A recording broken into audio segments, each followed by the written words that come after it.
খুলনার দাকপ উপজেলার খোনা এলাকায় নদীর পার ঘেঁষে দেখা দিয়েছে দীর্ঘ এই ভাঙন। পানি উন্নয়ন বোর্ড আমলে না নেয়ায় গত সপ্তাহে এখানে বাঁধ ভেঙে তলিয়ে যায় অন্তত 4টি গ্রাম। একইভাবে এর এক সপ্তাহ আগে জেলার পাইকগাছা উপজেলার দেলুটি ইউনিয়নে বাঁধ ভেঙে তলিয়ে যায় অন্তত 13টি গ্রাম।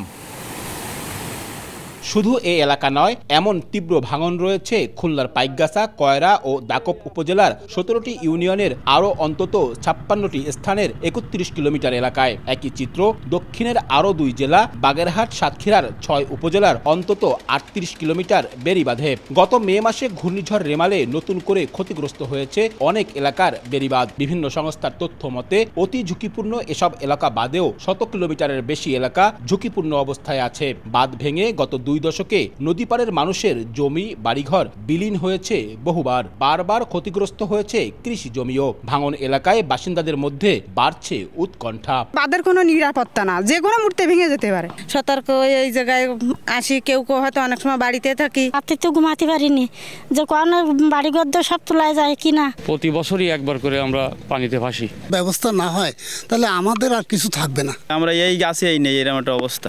পানি উন্নয়ন বোর্ড যে কাজগুলো করতেছে এটা সঠিকভাবে না হওয়ার কারণে আজকে কিন্তু এই দুর্দশায়। নদী শাসন হয় বা ব্লক পরে যে ভাগ দিয়ে যদি আমাদের একটা নদী শাসন করা হয় তাহলে আমরা হয়তো মুক্ত পেতে পারি। ভাঙনের পর পানি উন্নয়ন বোর্ডের তোড়জোড়ে নামমাত্র সংস্কার হলেও তা কাজে আসছে না বলে অভিযোগ জনপ্রতিনিধিদের। প্ল্যানিং করছে, এই টাকা না, এই টাকা আসবে, ফান্ড আসবে, প্ল্যানিং এর দুর্বলতা আছে। ব্লক ছাড়া এখানে আর কখনো বাঁধ রাখা যাবে না। ভাঙন রোধে টেকসই বেড়িবাঁধের প্রয়োজনীয়তার কথা স্বীকার করলেও শুধু পরিকল্পনাতেই সীমাবদ্ধ পানি উন্নয়ন বোর্ড।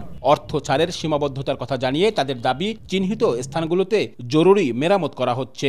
মেইনটেনেন্স যে বাজেট, এই বাজেটের অপূর্ণতা রয়েছে এবং নদী শাসন সহ কাজগুলো করতে পারলে পোল্ডারগুলোর স্থায়িত্ব বাড়বে। বেশ কিছু প্রকল্প প্ল্যানিং কমিশনে গিয়েছে এবং এই প্রকল্পগুলো অনুমোদিত হলে আমরা কাজগুলো বাস্তবায়ন করতে সক্ষম হব। পানি উন্নয়ন বোর্ডের দেয়া তথ্য মতে 3 জেলায় 2006 কিলোমিটার বেড়িবাঁধ রয়েছে। দুর্বল এসব বেড়িবাঁধ ভাঙনের পর নামমাত্র সংস্কারে বছর না ঘুরতেই আবারও ভাঙন দেখা দেয়। ফলে খুলনার উপকূলীয় এলাকার নদীপাড়ের মানুষের দুঃখ দুর্দশা কমছেই না বছরের পর বছর, যুগের পর যুগ। তাই স্থায়ী টেকসই বেড়িবাঁধ নির্মাণের যে দাবি এলাকাবাসীর, তা এখন আরও জোরদার হয়েছে। খুলনার দাকপ থেকে আব্দুল্লাহ আল মামুন রুবেল, সময় সংবাদ।